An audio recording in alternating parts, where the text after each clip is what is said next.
Bismillahirrahmanirrahim. Alhamdulillah.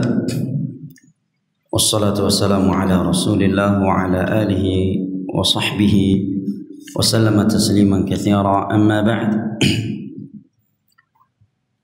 Alhamdulillah, puji dan syukur senantiasa kita panjatkan kehadirat Allah Jalla wa Ala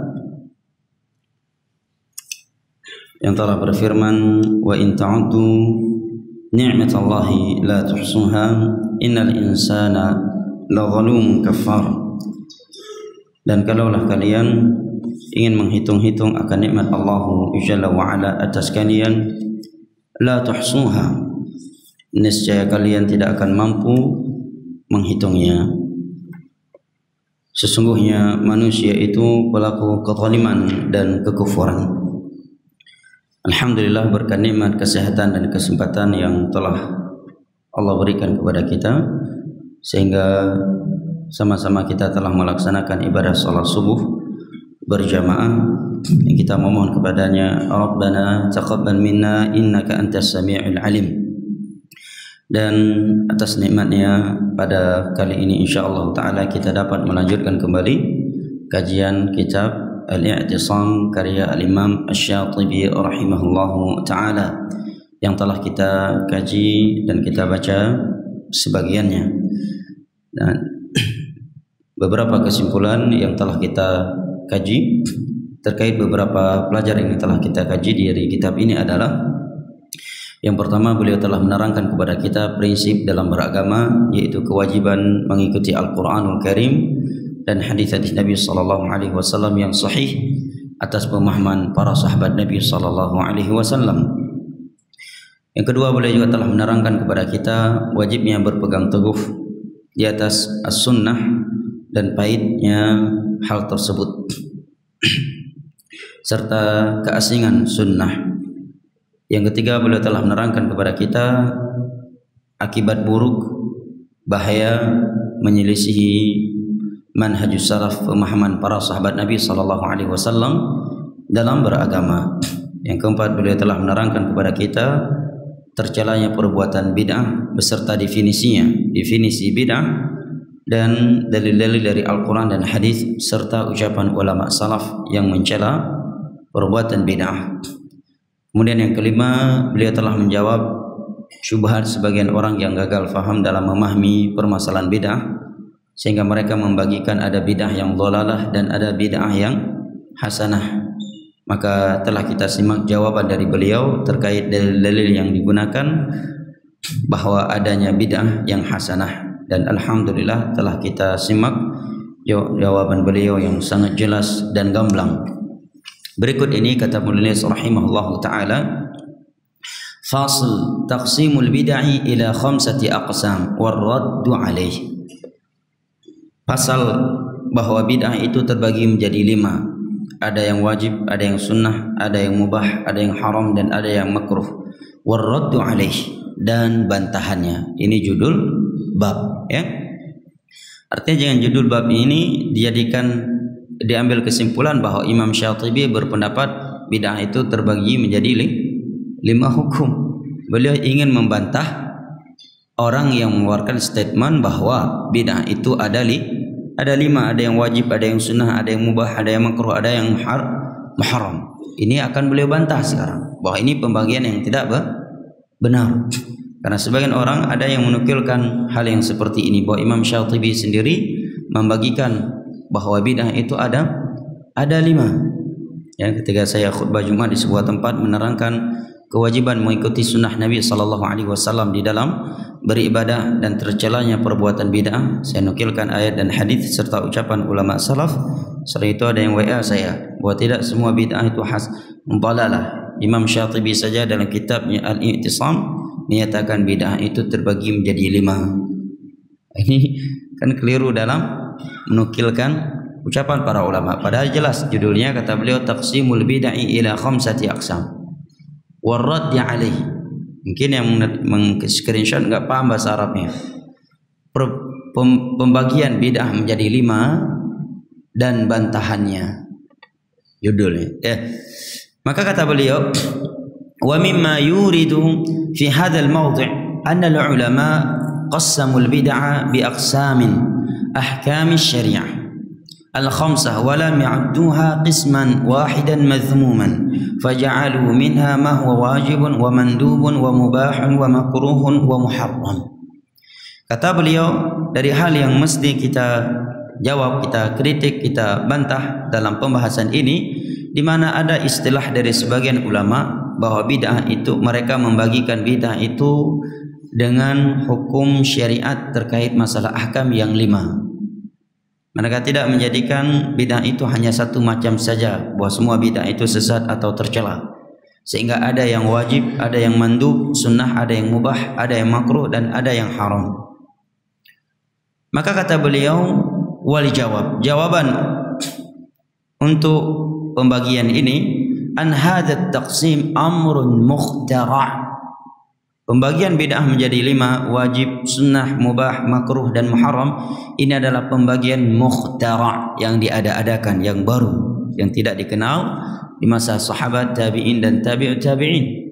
La yadullu alaihi dalilun syar'i, yang tidak ditunjukkan oleh dalil agama ini dari Al-Quran dan hadis. Bal huwa fi nafsihi mutadafi'. Bahkan pembagian bid'ah menjadi 5 seperti ini kontradiksi. Pembagian yang kontradiksi. Lianna min haqiqatil bid'ah, lianna min haqiqatil bid'ati alla yadulla alaiha dalilun syar'i la min nususi syara' wa la min qawaidi.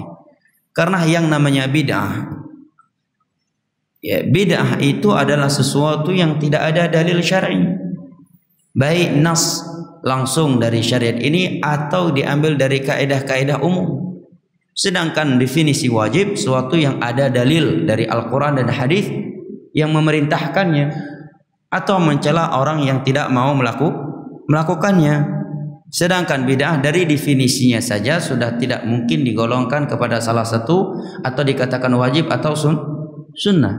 Karena kalau wajib ada dalil, sebuah ibadah, amalan dikatakan wajib karena ada dalil dari Al-Quran dan hadis yang memerintahkan amalan itu, atau bunyinya bukan perintah tetapi celaan terhadap orang yang tidak mau melakukannya.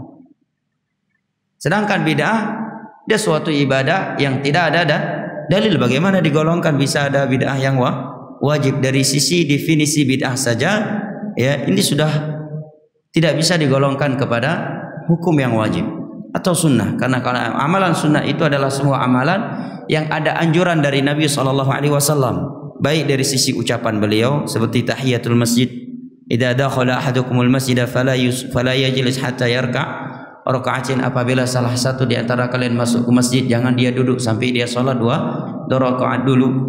Atau perbuatan beliau, ucapannya tidak, tetapi perbuatan Nabi SAW. Sedangkan bid'ah dari sisi definisinya saja tidak bisa digolongkan kepada amalan yang sunnah, kata beliau rahimahullah ta'ala. Kemudian kata beliau, iz law kana hunaka ma yadullu min asy-syar'i ala wujubin aw nadbin aw ibahatin lama kana thamma bid'ah. Karena kalau ada dalil yang menerangkan bahwa suatu amalan itu wajib atau suatu amalan itu sunnah atau suatu amalan itu boleh, maka itu namanya bukan bid'ah. Tidak dinamakan bid'ah yang wajib, tidak dinamakan bid'ah yang sunnah, tidak dinamakan bid'ah yang mubah, tapi itu dikatakan amalan yang wajib, amalan yang sunnah, atau amalan yang mubah. Nah, wala kana al-'amalu dakhilan fi 'umumi al-a'mali al-umuri biha aw al-mukhayyara biha. Maka amalan tersebut menjadi wajib dilakukan atau dianjurkan, atau kalau dia mubah maka dikatakan mukhayyar fiha, dia boleh melakukannya dan boleh meninggalkannya. فالجمع بين عد تلك الأشياء بدعا وبين كون الأدلة تدل على وجوبها أو ندبها أو إباحة جمع بين متنافيين. Maka menyatakan amalan yang ada dalilnya bahwa dia wajib atau sunnah atau mubah, kemudian di sisi lain dia dinamakan bid'ah yang wajib, bid'ah yang sunnah, bid'ah yang mubah, ini dari sisi penamaan saja sudah kontradiksi. Bagaimana sifat bid'ah diberikan kepada suatu amalan yang sudah ada perintah dari Al-Quran dan hadis?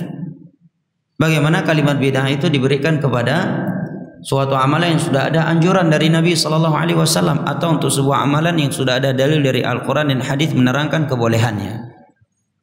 Dari sisi pembagiannya saja ini sudah kontradiksi, kata Syekh, bertolak belakang. Naam. Kemudian kata penulis rahimahullahu taala, amal makruhu minha wal muharram fa musallam min jihati kauniha bid'an la min jihatin ukhra. Adapun kalau dikatakan bid'ah ada yang makruh dan ada yang muharram, maka ini bisa diterima dari sisi definisinya saja. Karena makruh sesuatu yang dibenci, muharram sesuatu yang dilarang, dan sesuatu yang dilarang itu pasti dibenci oleh Allah Jalla wa Ala. Dan asal penggunaan kalimat makruh dalam Al-Quran dan hadis adalah untuk sesuatu yang dilarang. Contohnya Nabi SAW bersabda, Inna Allah yakrahu lakum thalathan. Allah memakruhkan untuk kalian 3 hal. Di antaranya Nabi sebutkan wa'dul banat, menanamkan anak perempuan hidup-hidup. Kalau kita ikuti definisi makruh dengan istilah yang dipahami keumuman manusia, berarti menguburkan anak perempuan hidup-hidup sekedar makruh. Kalau dilakukan dibenci, kalau tidak dilakukan tidak mengapa. Juga dalam surat Al-Isra, setelah Allah menyebutkan keharaman zina, membunuh jiwa, memakan harta anak yatim, ya, bersikap tanpa ilmu, bersikap curang dalam timbangan. Kemudian di akhir ayat tersebut Allah menyatakan kullu dzalika kana sayyi'uhu 'inda rabbika makruha. Semua hal-hal tersebut di sisi Rabbmu kejelekan yang dibenci, yang makruha. Demikian juga dalam surat Al-Hujurat, wa karraha ilaikumul kufra wal fusuqa wal 'isyan. Allah memakruhkan untuk kalian kefasikan dan kemaksiatan. Yang menerangkan kepada kita bahwa istilah makruh pada asal penggunaan dalam Al-Quran dan hadis untuk sesuatu yang terlarang. Nah, tapi kata beliau, andai kata bid'ah itu dikatakan makruh, ada yang makruh, ada yang muharram, maka dari sisi ini mungkin benar. إذ لو دل دليل على منع أمر أو كراهته لم يثبت ذلك كونه بدعة لإمكان أن يكون معصية فإذا لا يصح أن يطلق القول في هذا القسم بأنه بدعة دون أن يقسم الأمر في ذلك. Walaupun kalau dikaji lebih rinci, suatu amalan, suatu perbuatan yang sudah ada larangan, menyatakan ya suatu dalil atau dalil dari Al-Quran dan hadis yang menyatakan bahwa amalan itu dilarang atau haram, itu tidak dinamakan bid'ah sebenarnya, itu dinamakan maksiat.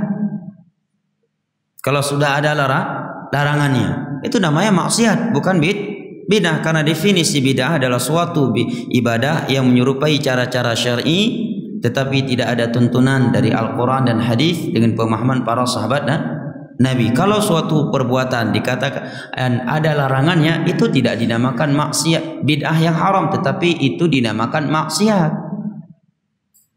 Jelas ya? Maka kata Syekh, pembagian bid'ah menjadi 5 ini dari sisi pembagian itu sendiri sudah kontradiksi.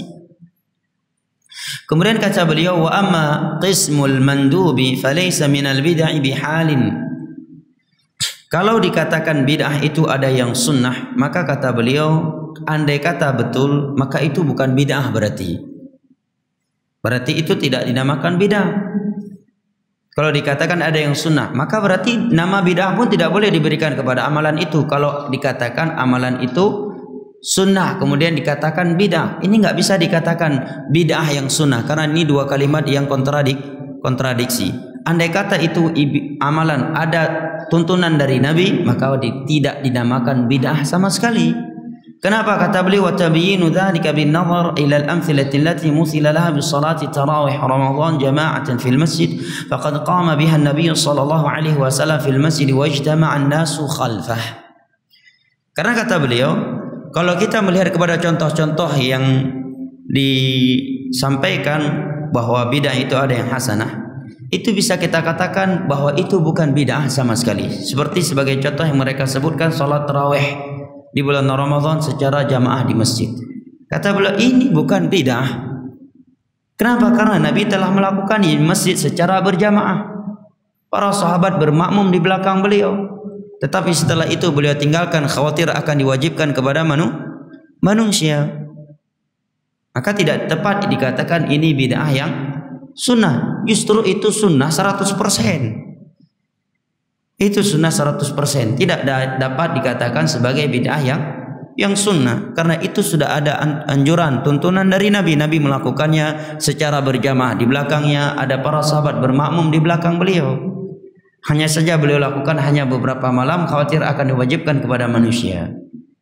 Kemudian di masa Umar bin Khattab radhiyallahu an, ketika zaman wahyu telah putus, telah sempurna, telah selesai, maka beliau kembali menghidupkannya. Setelah sebelumnya ditinggalkan oleh Nabi dan juga oleh Abu Bakar yang tersibukkan dengan peperangan Ahlul Riddah dan orang-orang yang tidak mau menunaikan zakat. Maka kata beliau, fa in qila, kalau ada yang berkata, faqad sammaha Umar radhiyallahu anhu bid'atan wa hasanah. Lalu kenapa Umar bin Khattab radhiyallahu anhu menyatakan itu bid'ah yang hasanah? Di mana beliau menyatakan ni'matul bid'atu hadhihi. Sebaik-baik, senikmat-nikmat bid'ah adalah ini. Maka kita jawab dengan beberapa jawaban ya. Kata Syekh, atau sebelumnya kita bacakan syubhat tadi, wa idza thabatat bid'ah mustahsana fi syara' thabata mutlaqul al-istihsan fil bid'ah. Kalau demikian berarti Umar menganggap ini bid'ah yang baik. Kalau demikian berarti ada bid'ah yang baik secara umum. Maka jawabannya kata Imam Asy-Syatibi, innama sammaha bid'atan bi'tibari zahiril hal min haitsu tarakaha Rasulullah sallallahu alaihi wasallam wattafaqa an lam takun fi zamani Abi Bakar radhiyallahu anhu la anha bid'atun fil ma'na faman sammaha bid'atan bihadha al-i'tibar fala mushaha fil asami wa 'inda dhalika fala yajuzu an yustadalla biha ala jawaz al-ibtida'i fil ma'na al-mutakallam fihi. Ini bahasa yang sangat ilmiah dari Imam Asy-Syatibi. Kata beliau, Umar bin Khattab radhiyallahu anhu menamakan ibadah tersebut, salat tarawih berjamaah, sebagai bid'ah bukan karena itu ibadah belum pernah ada di masa Nabi, tetapi beliau menamakannya menurut kondisi yang nampak di masa itu. Di masa Nabi tidak dilakukan secara terus-menerus sebulan penuh. Kemudian di masa Abu Bakar juga tidak. Kemudian di masa beliau dilakukan karena zaman wahyu telah selesai dan kaum muslimin memiliki kemampuan untuk melakukannya, maka beliau menamakan bid'ah dari sisi ini, bukan dari sisi karena ibadah itu belum ada tuntunan dari Nabi, tetapi karena di masa Nabi sempat dia vakum setelah dilakukan sebelumnya, di masa Abu Bakar juga vakum, kemudian kembali dihidupkan. Maka beliau menamakan dari sisi ini adalah bid'ah yang baik. Artinya andai kata ada bid'ah yang nikmat, maka inilah bid'ah yang nikmat. Kenapa? Karena dia adalah sebuah ibadah yang sudah ada tuntunan dari Nabi, tetapi sekian lama tidak dikerjakan. Kemudian datang suatu masa yang kembali menghidupkan ibadah tersebut. Jelas ya? Cuma dari sisi ini. Sehingga kata beliau, kalau maksudnya seperti ini, maka tidak mengapa seorang mengistilahkan demikian dari sisi etimologi saja, dari sisi bahasa saja. Maka ini tidak dapat dijadikan dalil bolehnya melakukan bid'ah secara umum, secara makna di dalam masalah agama. Ini tidak bisa dijadikan dalil untuk bolehnya melakukan bid'ah, ibadah-ibadah baru yang sama sekali tidak ada tuntunan dari Nabi. Jawaban Umar bin Khattab radhiyallahu anhu, atau jawaban dari Imam Syatibi terkait ucapan Umar bin Khattab yang dijadikan sebagai dalil oleh sebagian orang ada bid'ah yang hasanah, ini ada beberapa jawaban yang dapat dijawab. Yang pertama, Umar bin Khattab radhiyallahu anhu menyatakan ni'matul bid'atu hadhihi. Senikmat-nikmat bid'ah adalah ini. Ini bahasa Umar bin Khattab radhiyallahu anhu, Amirul Mukminin. Beliau tidak menyatakan bid'ah yang ini adalah bid'ah yang hasanah. Satu. Beliau juga tidak menyatakan bahwa tidak semua bid'ah itu sesat. Beliau juga tidak menyatakan bahwa bid'ah itu ada yang hasanah. Keempat, Umar tidak menyatakan bahwa bid'ah ada yang wajib, ada yang sunnah, ada yang makruh, ada yang mubah, ada yang haram. Jelas ya? Tetapi beliau hanya menyatakan ni'matil bid'atu hadhihi. Bid'ah yang nikmat adalah ini. Yang ini ditunjukkan kepada suatu ibadah yang sedang dilakukan. Timbul pertanyaan, apa yang dimaksud dengan ini oleh Umar? Maka telah diterangkan oleh Imam Syatibi tadi.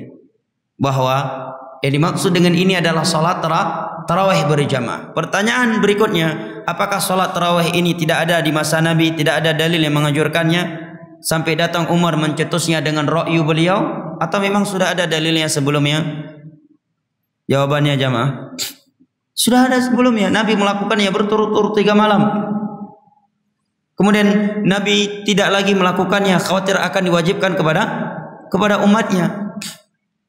Datang Umar bin Khattab radhiyallahu anhu di masa khilafah beliau, di masa wahyu telah selesai, di masa sudah jauh dengan wahyu, tidak ada lagi kekhawatiran manusia akan menganggap itu sebuah kewajiban.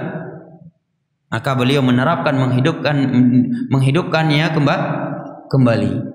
Maka dari sisi mana dalil ini dijadikan untuk bolehnya melakukan bid'ah dalam masalah agama? Baik, sekarang kita terapkan kepada ibadah-ibadah yang andai kata dikatakan itu bid'ah hasanah. Kita tanyakan kepada orang tersebut, apakah ibadah tersebut pernah dilakukan di masa Nabi SAW beberapa kali, kemudian vakum, kemudian dilanjutkan lagi oleh salah satu dari khulafa ar-rasyidun? Ya, ini pertanyaan yang mesti dijawab. Kalau dikatakan tidak, berarti tidak bisa dianalogikan kepada ucapan Umar. Ucapan Umar untuk suatu ibadah yang memang pernah dikerjakan oleh Rasulullah SAW dengan cara yang sama. Hanya saja beliau tidak terus melakukannya karena khawatir akan diwajibkan kepada manusia. Kalau jawabannya tidak, maka kita katakan agama telah sempurna. Allah melarang kita untuk menciptakan suatu ibadah tanpa dalil dari Al-Quran dan hadis. Dan itu bentuk adab kita kepada Allah dan Rasulnya, bukan sebagai bentuk kekakuan dan bukan sebagai bentuk ekstrim dalam beragama sebagaimana yang dituduh. Melarang manusia untuk melakukan bidah, ini bentuk akhlak adab kita untuk agama kita, bukan sebagai bentuk suka memfonis manusia ke dalam neraka sebagaimana yang dituduh oleh orang yang gagal faham. Itu bentuk adab kita kepada Allah. Seruan kita agar tidak membuat bidah, itu maknanya adalah seruan kita kepada manusia agar mereka beradab dengan Allah dan Rasulnya dalam beribadah. Karena akan melakukan suatu ibadah tanpa dalil dari Al-Quran dan hadis, berarti dia telah menjadikan pendapatnya, ra'yunya sebagai sumber dalil dalam beragama, dan itu terlarang dalam agama kita.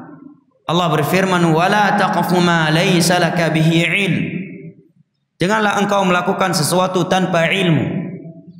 Allah Jalla wa Ala juga berfirman, ya ayyuhalladzina amanu la tuqaddimu baina yadayillahi wa rasulih wattaqullaha innallaha sami'un alim. Wahai orang-orang yang beriman, jangan kalian melangkahi Allah dan Rasulnya. Bukankah ini bentuk melangkahi Allah? Kita melakukan suatu ibadah yang tidak ada tuntunan dari Nabi, dari Al-Quran, dan tidak ada dari para sahabat Nabi yang melakukannya. Bukankah itu bentuk melangkahi Allah dan Rasulnya? Kata para ulama,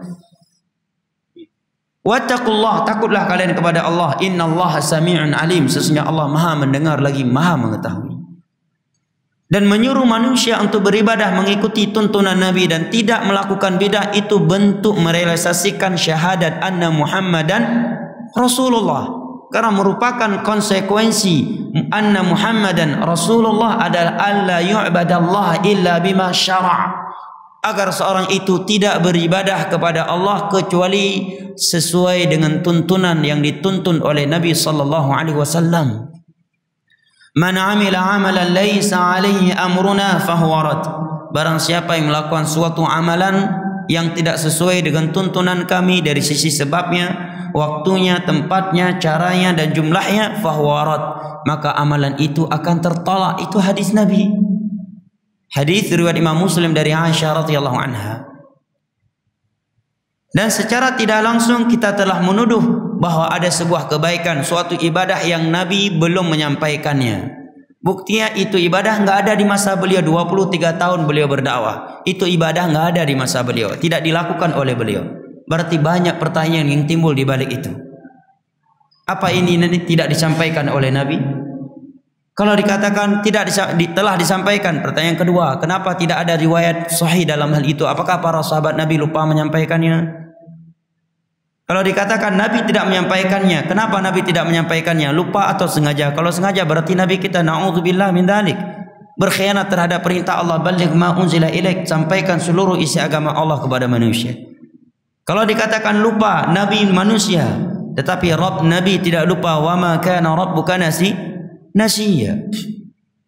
Apa makna firman Allah Jalla wa Ala, laqad kana lakum fi Rasulillahi uswatun hasanah?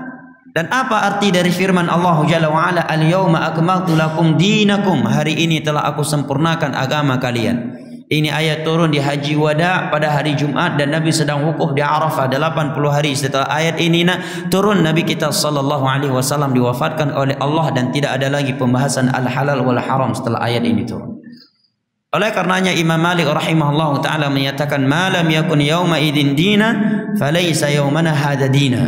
Sesuatu yang itu tidak bukan bagian dari agama di masa Nabi dan para sahabatnya, maka di masa ini itu bukan bagian dari agama pula. Itu di masa Imam Malik abad kedua. Dan Imam Syafi'i sendiri menyatakan, man istahsana faqad syarra'. Orang yang beragama, beribadah dengan alasan yang penting tujuannya baik, pasti dia akan membuat syariat baru selain syariat Nabi sallallahu alaihi wasallam. Dan sebagian ulama dahulu menyatakan, ma btudi'atil bid'atu illa faqad umitat bihis sunnah. Tidaklah ada sebuah bid'ah yang dibuat melainkan di situ ada sunnah Nabi yang telah dimatikan. Itu konsekuensi dari bid'ah. Tidaklah ada sebuah bid'ah yang dibuat melainkan ada satu sunnah Nabi yang dimatikan di situ. Sebagai contoh misalkan, sebagai contoh yang sering kita contohkan, misalkan setelah salat 5 waktu, kalau kita membuka seluruh kitab hadis, seluruh kitab fikih dari berbagai mazhab, bahwa Nabi membaca setelah salam astaghfirullah, astaghfirullah, astaghfirullah 3 kali. Setelah itu Allah mantasalam wa minkas salam tabarakta ya dzal jalali wal ikram. La ilaha illallah wahdahu la syarika lah, lahul mulku wa lahul hamdu wa huwa ala kulli syai'in qadir. La haula wa la quwwata illa billah. La ilaha illa wa la illallah wa la na'budu illa iyyah. Lahu ni'matu wa lahul fadlu wa lahu tsana'ul hasan. La ilaha illallah mukhlishina lahu ad-din walau karihal kafirun. Allahumma la mani' lima a'ti wa la mu'ti lima mana' wa la yanfa'u dzal jaddi minkal jadd. Kemudian subhanallah 33 kali atau 11 kali, alhamdulillah 33 kali atau 11 kali, Allahu akbar 33 kali atau 11 kali. Kemudian la ilaha illallah wahdahu la syarika lah, lahul mulku wa lahul hamdu wa huwa ala kulli syai'in qadir. Kemudian ayat kursi, kemudian tiga kul. Dan pada salat maghrib dan isya 3 kul yang masing-masing dibaca sebanyak 3 kali. Kemudian la ilaha illallah wahdahu la syarika lah, lahul mulku wa lahul hamdu wa huwa ala kulli syai'in qadir sebanyak 10 kali. Dan pada salat subuh Nabi membaca Allahumma inni as'aluka ilman nafi'an wa rizqan thayyiban wa amalan mutaqabbala. Nah, sekarang ketika dilakukan Al-Fatihah, yang dibaca Al-Fatihah wa rahmatullah atau salawatan kepada Nabi, otomatis kontek-kontek yang dari Nabi tadi telah dimatikan. Ini kenapa para ulama bersungguh-sungguh berbicara tentang bahaya bidah. Ini sebabnya. Karena kalau dibiarkan berarti membiarkan umat ini mematikan sunnah Nabi. Membiarkan umat ini beradab buruk, tidak beretika kepada Allah dan Rasulnya dalam beribadah. Makanya para ulama senantiasa membahas itu, dan itu sebab turunnya malapetaka dari Allah. Tatkala syariat Allah diabaikan, kemudian mereka buat syariat sendiri dengan ra'yu mereka. Inilah makna hadis Nabi sallallahu alaihi wasallam yang berbunyi, walai yantazi'uha ankum hatta tarji'u ila dinikum. Kehinaan yang menimpa kalian itu tidak akan pernah diangkat oleh Allah sampai kalian kembali kepada agama kalian. Agama kita adalah Al-Quran dan hadis yang sahih dengan pemahaman para sahabatnya. Cabang dari itu adalah ijma' dan qiyas yang mu'tabar. Hatta tarji'u ila dinikum, sampai kalian kembali kepada agama kalian. Bukanlah membahas bid'ah itu artinya kita sibuk memfonis-fonis manusia neraka. Individu manusia bukan urusan kita. Neraka syurga adalah masalah ghaib. Kita pun yang berbicara tentang bahaya bid'ah pun tidak ada dalil dari hadis dan ayat menyebutkan dia pasti masuk syurga atau selepas dimasuk dari neraka. Tetapi ini semuanya dalam rangka wa ta'awanu 'alal birri wat taqwa wa la ta'awanu 'alal itsmi wal 'udwan. Tapi ini semuanya demi merealisasikan makna la ilaha illallah dan makna anna Muhammadan Rasulullah. Apa artinya kita meyakini bahwa Nabi SAW adalah utusan yang diutus oleh Allah, tetapi kita beribadah tidak mengikuti tuntunan beliau, tidak mengikuti ajaran beliau. Justru kita mengikuti hawa nafsu kita, ra'yu kita dengan alasan yang penting ini kan baik. Kita kemanakan Rasulullah SAW? Apa kedudukan beliau dalam agama ini kalau demikian? Ini maksudnya. Nah, kemudian Kita selesaikan sampai syuruk atau bagaimana? Karena syuruk sekarang agak lambat. Jam 7 kurang berapa? Kurang 5 ya syuruk. Anda tidak mau memberat-beratkan. Yasiru wa la tu'assiru kata dia. Mudahkan, jangan menyulitkan. Tapi kalau jamaah maunya selesai sampai syuruk, tapi jangan sampai kidang asam lambung enggak ada lalu. Kiban, nunggu syuruk atau tidak? Ana ikut jamaah. Ikut yang paling ramai, demokrasi. Sampai syuruk kiba orang tua masjid. Yang tua, orang tua kiba dah pereh sampai syuruk. Baik, pereh syuruk. Orang tua ke pegah syuruk, nak muda baik orang tua. Hai orang tua muda ke pereh belum nak muda.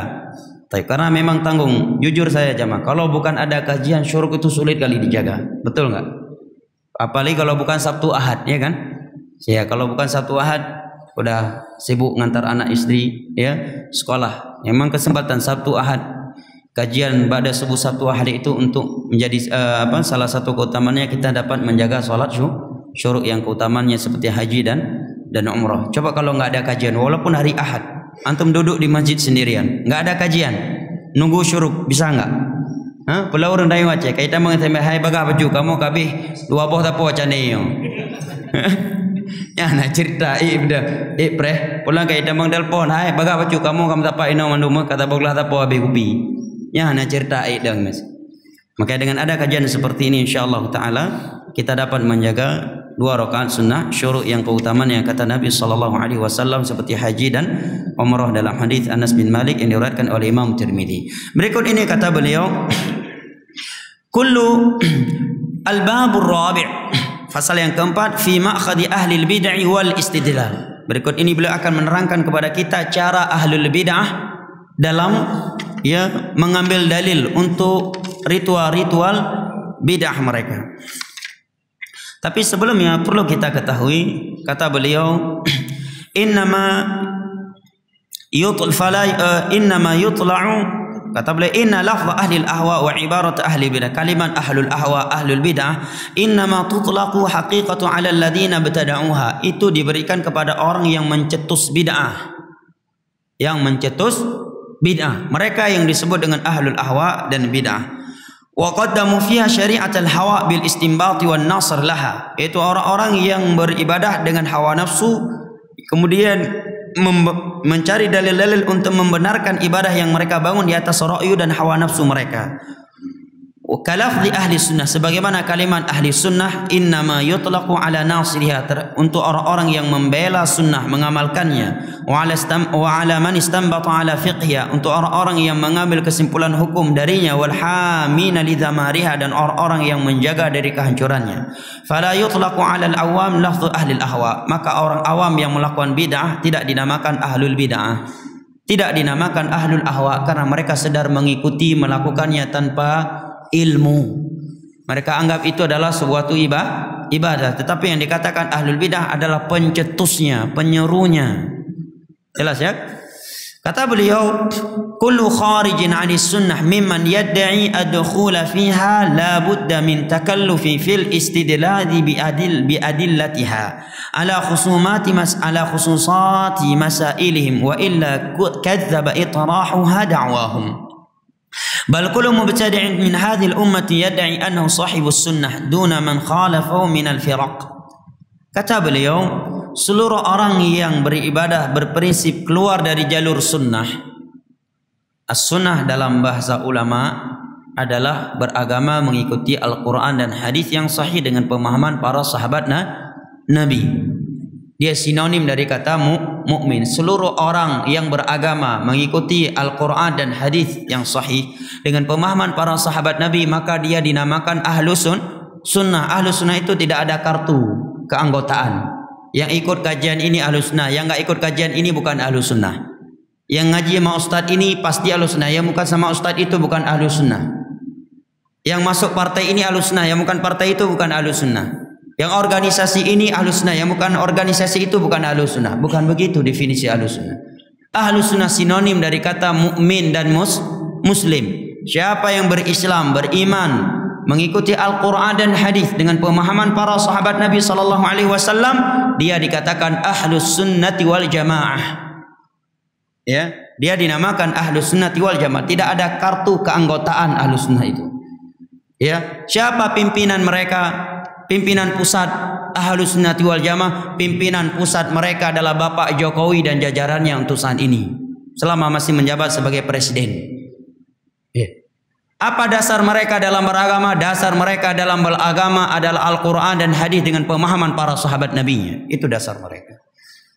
Berapa anggota mereka tidak terhitung dan tak terhingga. Sehingga tidak ada pimpinan yang untuk Ahlus Sunnah ini. Kalau Ahlus Sunnah tahun ini 2019 harus pilih nomor 3, jangan nomor 4. Atau nomor 4, jangan nomor 3. Itu salah satu dari makna-makna hizbiyah yang telah mengkapling-kaplingkan kebenaran. Ahlus Sunnah wal Jamaah tidak ada yang bisa memaksa mereka dalam beragama kecuali Al-Quran dan hadis yang sahih. Tidak ada ketua pusat Ahlus Sunnah wal Jamaah secara organisasi.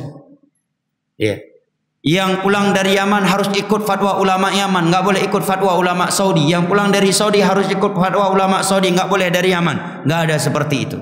Semua katanya kata seperti Imam Malik, kullun yu'khadhu wa yuraddu min qawli illa sahib hadzal qabr. Setiap ucapan ulama itu ada yang bisa diambil dan ada yang mesti dibuang kalau bertentangan dengan Al-Quran dan hadis. Ini prinsip Ahlus Sunnah wal Jamaah dalam beragama. Tidak ada doktrin tanpa dalil. Doktrin hanya berdasarkan Al-Quran dan hadis yang sahih. Setiap ucapan ulama, siapapun dia, ulama dari manapun, kalau bertentangan dengan Al-Quran dan hadis, dengan pemahaman para sahabat Nabi SAW, yurad, ditolak, tidak bisa diterima. Ya, walaupun menghafal puluhan ribu hadis Nabi. Apalagi bukan ulama. Apalagi kalau dia dai kesyirikan dan dai kebid'ahan. Dan membohong-bohongi masyarakat. Amalan yang bidah dinamakan sunnah. Suatu ritual yang itu bidah dinamakan ritual islami. Lebih lagi untuk tidak diambil ucapannya. Apalagi kalau dia pencela sahabat Nabi SAW. Nah, mencela Jabir radhiyallahu anhu dan sahabat atau sahabat yang lainnya seperti kaum Syiah. Kata beliau, semua orang yang keluar dari jalur sunnah, dari orang-orang yang mengaku di atas sunnah, tetapi dia mengaku di atas sunnah, la budda lahu min takallufi fil istidlal. Pasti dia akan mencari-cari dalil dan memaksa dalil untuk membenarkan ibadah atau prinsipnya itu. Bahkan kata beliau, setiap ahlul bidah pasti dia mengaku sebagai ahlus sunnah. Bahkan dia akan menyatakan orang selain dia di luar kelompoknya, dia bukan ahlus sunnah. Kemudian kata beliau, sebab mereka memaksa dalil untuk membenarkan kebedaan mereka ada dua. Yang pertama, karena tidak kokohnya keilmuan mereka dalam memahami bahasa Arab, dalam memahami ilmu agama, ilmu hadis, ilmu tafsir, ilmu fikih dan kaidah fikih. Ya. Yang kedua, karena ingin membuat fitnah. Idza taba'a ibtigha' al-fitnah. Hawa nafsu, ingin memunculkan fitnah. Seperti ucapan Hudzaifah radhiyallahu anhu yang pernah kita lewati sebelumnya. Kata beliau, suatu saat ketika ada orang yang dia menghafal Al-Quran, menghafal hadis, dia menyampaikan Al-Quran dan hadis, mengajak manusia untuk beribadah sesuai dengan Al-Quran dan hadis. Kemudian dia melihat kok sedikit orang yang mengikuti dia, maka dia pun berinisiatif untuk melakukan suatu bidah agar orang senang dan banyak mengikuti dia, maka dia pun melakukannya. Kata sahabat Hudzaifah radhiyallahu anhu. Dan apa yang beliau ucapkan rupanya benar adanya. Ya, sebagian orang enggak merasa manis beribadah dengan cara-cara sunnah. Kalau dia mengajak orang untuk beribadah dengan sesuai dengan sunnah Nabi, khawatir jamaah enggak akan mengikuti dia. Nyupaya tapubut bidah-bidah baca supaya menyum, supaya manis, supaya nampak komplit. Contohnya apa jamaah? Contohnya umroh bisa kita saksikan. Dari seluruh 7 tawaf dalam Islam tidak ada doa khusus setiap tawaf, kecuali antara Hajar Rukun Yamani dengan Hajar Aswad. Zikir khususnya Rabbana atina fid dunya hasanah wa fil akhirati hasanah wa qina adzabannar. Dan ketika bertemu dengan Hajar Aswad, dicium, kalau nggak mampu diusap dengan tangan, kemudian dicium tangannya, kalau enggak dari jauh bismillah Allahu akbar, tok itu. 7 kali, hanya itu yang khusus. Selain dari itu silahkan sambil baca Al-Quran, saling berzikir-zikir yang lainnya. Tidak ada zikir khusus. Sekarang kita lihat, ya, Kalau dia terapkan seperti itu, ini nampaknya kayak kurang mantap umrah ini. Kurang sempurna. Dibuat diciptakan doa-doa yang banyak dengan buku yang sangat tebal. Sehingga jamaah mengira mantap dah ada umrah ngengaian. Jahit dah doa, puas itu. Apa maknanya itu berarti? Enggak puas dengan sunnah Nabi, lebih puas dengan bid'ah. Ya kan? Berarti kan lebih puas dengan cara bid'ah daripada sunnah Nabi SAW. Sebagian orang takut dia kalau tidak membuat bid'ah zikir-zikir khusus setelah setiap tawaf, nanti khawatir jamaah akan protes. Karena melihat di sana ada jamaah-jamaah yang doanya cukup banyak, masa kita doanya cuma sedikit Ustaz? Hana menyum tang lagi yo. Mendeh kan bela berdoa bacut. Subhanallah. Demikian juga contohnya setelah solat 5 waktu. Sebagian orang kalau tidak al-Fatihah wa rahmatullah, tidak selawatan, hana menyum kiban da sembahyang ini, mungkin selawatan ke Nabi. Hana menyum tagai da sembahyang ini. Subhanallah. Ini ucapan apa maknanya? Tidak menyum dengan sunnah Nabi SAW. Sebutkan dalil dari Al-Quran, ucapan sahabat tabi'in, 4 madhab sekaligus. Coba sebutkan madhab mana yang membaca Al-Fatihah setelah solat 5 waktu. Mazhab mana yang baca salawatan setelah solat 5 waktu? Dari 4 mazhab, satu pun mazhab tidak ada. Apalagi dengan suara yang keras dipimpin oleh seorang imam. Bahkan Imam Syafi'i berpendapat bahwa andai kata dia baca sendiri, suara yang sendiri keras tanpa dipimpin orang lain, lebih baik jangan. Cukup dia dia dengar sendiri saja. Itu Imam Syafi'i dalam kitab Al-Um. Coba lihat akibat bid'ah. Yang pertama, sunnah Nabi sudah dimatikan. Zikir-zikir yang dipraktek oleh Nabi tadi otomatis jadi mati gara-gara membaca konteks yang bukan dari Nabi. Kedua, otomatis yang kedua, perasaan jadi rusak. Begitu dia sholat di masjid yang mereka berzikir dengan suara yang pelan dan konteks zikir ya, yang dibacakan oleh Nabi, akan ada ucapan yang keluar hana menyum. Gurat had awaknya, kibai tu mai, mimit lautan ke Nabi. Ini akibatnya jamaah, akibat bid'ah. Demikian juga umrah tadi, hana menyum tagai tu umrahnya, hana tak le doa. Wahai orang yang pada ajak umrah dengan ustaz lain, cukup tebal-tebal buku, cukup tebal-tebal bukunya, cukup banyak doanya. Hana tak depu-depu pergi baca lagi kan, tapi kita yang lekot tak amin kan mentang.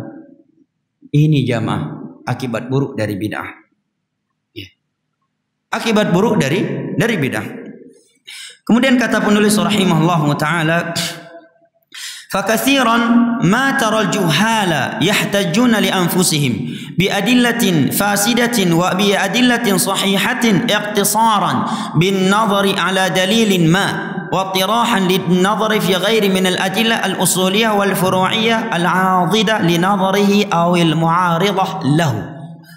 Kata beliau, saya terjemahkan, kebanyakan engkau lihat dari orang-orang yang jahil, orang-orang yang bodoh berdalil ya untuk membenarkan ibadah yang mereka lakukan dengan dalil-dalil yang dhaif atau dalilnya sahih, tetapi dia tidak mempertemukan dalil sahih itu dengan dalil-dalil lainnya yang dapat mendukung dia memahami itu dengan pemahaman yang dengan pemahaman yang benar, atau dia tidak mengambil dalil, mempertemukan dengan dalil-dalil lain yang sebenarnya kalau dia mengambil dalil lain akan melahirkan, menyimpulkan untuknya sebuah pemahaman, kesimpulan yang berbeda dengan kesimpulan yang dia ambil selama ini.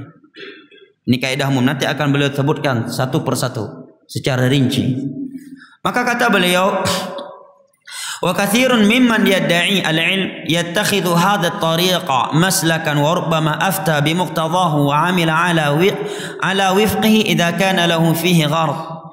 Tidak sedikit dari orang-orang yang mengaku berilmu berprinsip seperti ini dalam beragama, mengambil satu dalilnya enggak sahih atau dalilnya sahih tapi pemahaman yang keliru ya, sebab kelirunya dia tidak menggabungkan dengan dalil-dalil lain.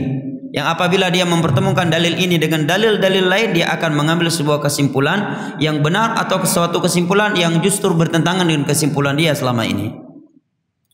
Bahkan dia akan mengeluarkan fatwa dengan pemahaman tersebut ya. Apalagi kalau ada tujuan tertentu, kata Syekh, idza kana lahu fihi ghardun, ada tujuan tertentu, walaysa hadza min sya'nir rasikhin, Ini bukanlah prinsip mereka ulama yang kokoh ilmunya dalam beragama. Wa inama huwa man sya'nu man istajana talaban lil makhraj fi da'wah. Itu adalah cara orang-orang yang tergesa-gesa dalam beragama untuk bisa membenarkan seruannya. Berikut ini kata beliau bayanu turiqi ahli zayg. Sebelum saya baca ini sebagai contoh, misalkan ada sebuah ayat atau hadis yang umum, yang mana ayat dan hadis tersebut turun di masa Nabi, maka merupakan bukti tidak benarnya suatu ibadah yang menggunakan ayat tersebut sebagai dalil ibadah tersebut adalah ibadah tersebut tidak dilakukan oleh Nabi dan para sahabat di masa itu, sedangkan ibadah itu sangat mungkin untuk dilakukan di masa Nabi dan di masa para sahabat. Maka menunjukkan bahwa pemahaman ayat itu tidak seperti itu. Karena kalau pemahaman ayat itu seperti demikian, tentu Nabi dan para sahabat yang pertama kali menafsirkan dan mengamalkan ayat itu seperti itu. Paham ya? Ini kaidah sebagai contoh. Saya pernah berdiskusi dengan beberapa orang yang berpendapat ada kifarat solat, fidyah solat. Wallahu alam, dipungi pahana fidyah solat, kifarat solat. Di beberapa tempat itu ada. Saya bertanya, dari mana dalilnya? Dalilnya katanya kias kepada puasa. Allah berfirman dalam surat Al-Baqarah, wa 'alal ladzina yutiqunahu fidyatun ta'amu miskin. Wa anta saddaqu wa antnam wa 'alal ladzina yutiqunahu fidyatun ta'amu miskin. Bagi orang ini kan dalil yang digunakan orang yang enggak mampu puasa, dia bayar fidyah. Hukum asalnya kedemikian. Ya, padahal kalau mau dirinci, ya itu hanya dikecualikan darinya orang-orang yang sakit, ya, yang tidak diharapkan dia akan kesembuhannya, maka mereka bayar fidyah. Nah, adapun orang yang safar, orang yang haid atau sakit masih diharap akan kesembuhannya, maka itu mengqadha. Dan awal ayat ini pun turun di awal Islam, masih memberikan pilihan antara puasa dan bayar fidyah walaupun dia mampu. Awal-awal Islam boleh, yang enggak puasa walaupun mampu boleh tapi bayar fidyah. Setelah itu baru dimansukh hukum ini. Semua yang tidak punya udzur syar'i harus puasa, enggak boleh bayar fidyah kecuali karena udzur syar'i. Nah, dalil ini dijadikan dalil untuk adanya kifarat salat. Dari sisi mana? Dari sisi apabila puasa saja ada fidyahnya, apalagi salat. Karena salat lebih wajib daripada puasa. Kenan di puo.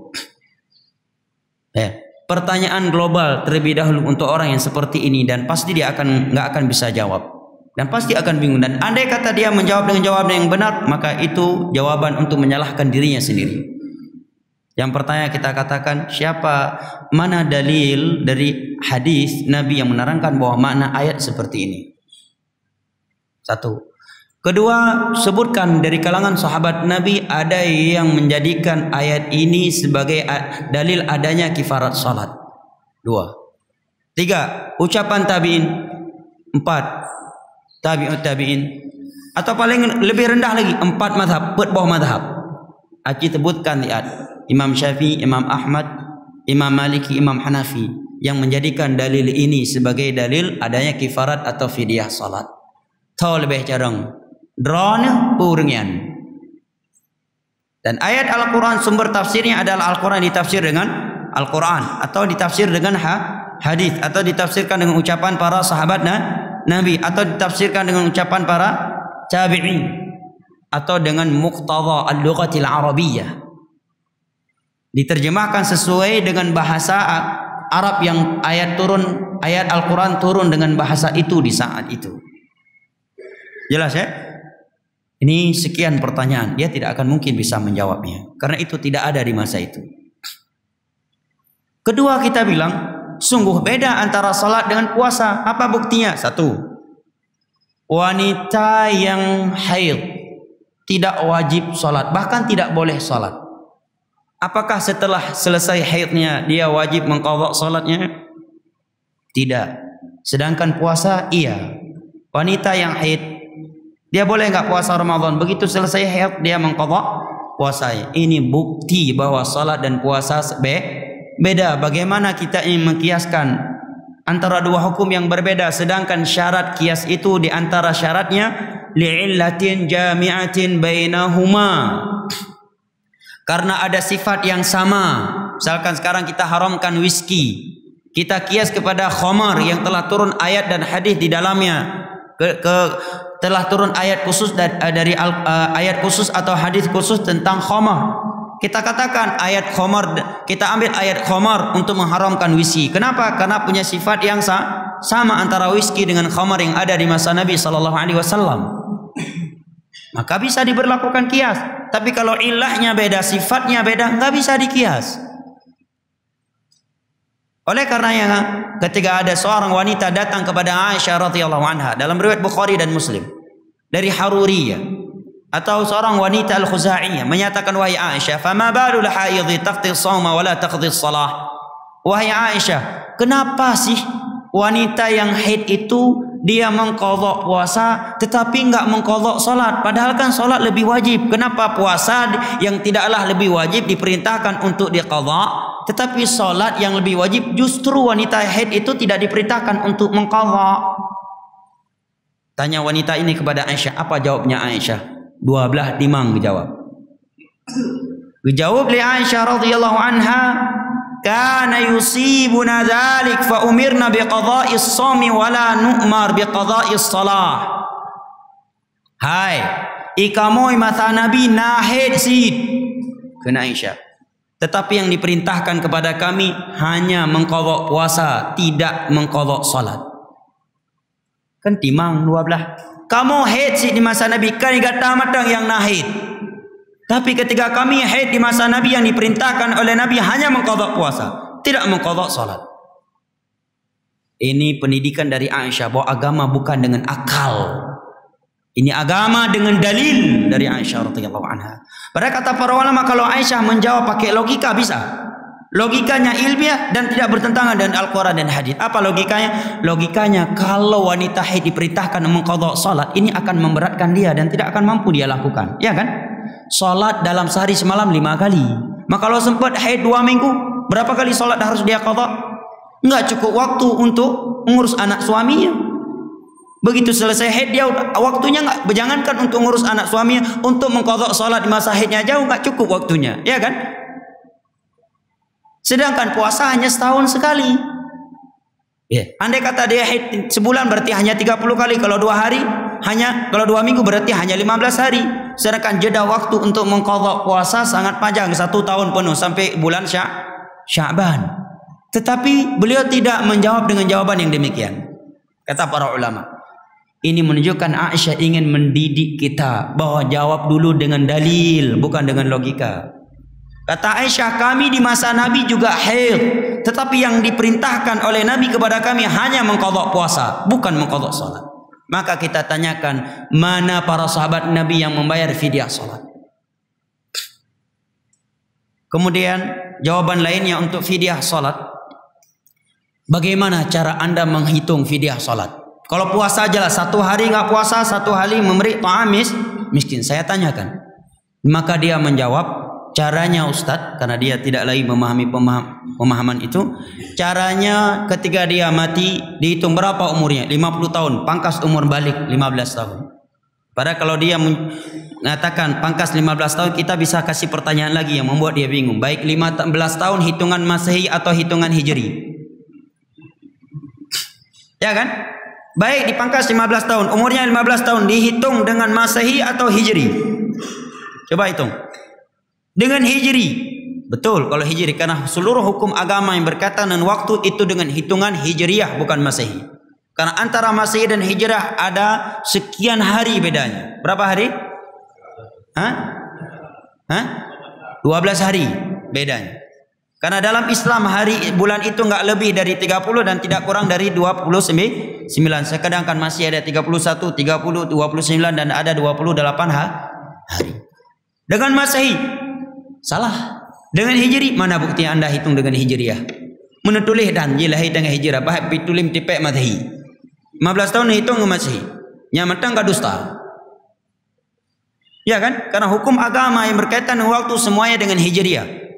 Umur balik 15 tahun hitungan dengan hitungan Hijriyah, bukan dengan Masehi.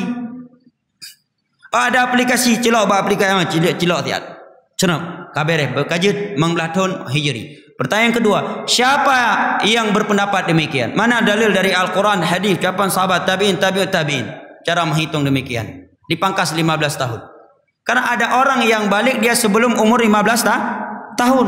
Kan di antara tanda balik tanda balik itu bukan hanya umur 15 tahun, di antara mohon maaf tumbuhnya rambut di sekitar kemaluan. Ketiga, mimpi basah. Kalau dia udah mimpi basah dari semenjak umur 11 tahun, kita tak kau 15 tahun. Berarti payah kau 13 tahun. Maka lihat tayang bagian yang kita yang lehat. Ibu bedah tiat tayang lehat. Ron balik awal mu badum. Yang baru pasti. Kalau enggak pasti enggak bisa dibangun hukum terhadap sesuatu yang diduga-duga. Hukum Islam, hukum pasti, bukan hukum duga-duga. Ya. Kemudian berarti kalau dipangkas 15 tahun, nanti umurnya sisa berapa dari 35. Baik, mana 55 tahun baik? Nanti kapeh pulau rumah-rumah. Oh enggak Ustaz. Kita bagi 35 tahun ini kita anggap bagi 2. Berarti berapa? 17,5 ya. Taruhlah 17 tahun sekian dia puasa, dia solat. Tacok mentah 15 tahun je hanai pun semayang. Ya. Atau 17 di tengah tahunnya jina teman, 17 tahun di tengahnya terkadang tan, maka tak bagi 2. 17 tahun di tengah bagi 2 pada tahun? 8,5. Tanggap 8 tahun setengahnya dia sama sekali nganai solat. Nyan bagi kifarakah na berat. Mai tong yu tiuran untuk 3,000 orang. Takkanlah tabah mo. 1 on sampai 1 on kali 8 tahun berapa? Berapa on jadinya? Berapa kilo? Berapa? 20 kilo. 28 kilo. 40 kilo. Masya Allah. 40 kilo. 40 kilo. Ini kagak makai. Sekian pertanyaan tadi tidak bisa terjawab. Kedua, kita katakan siapa yang bisa memastikan orang ini tidak salat sama sekali selama 80 tahun? Selama 8 tahun Anda hidup bersama dia. Kan bisa jadi dalam 8 tahun itu rupanya ada 2-3 salat yang dia melakukannya. Berarti kita telah mendobel ibadah dia. Kemudian kita katakan orang begitu mati langsung masuk alam pembalasan.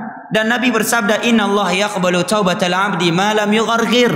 Allah menerima taubat seseorang itu selama nyawa yang ditarik oleh malaikat maut belum sampai di kerongkongannya. Mamiyuna fidyah salat berarti orang yang sudah mati masih ada kesempatan taubat, yaitu orang lain yang taubat untuk dia.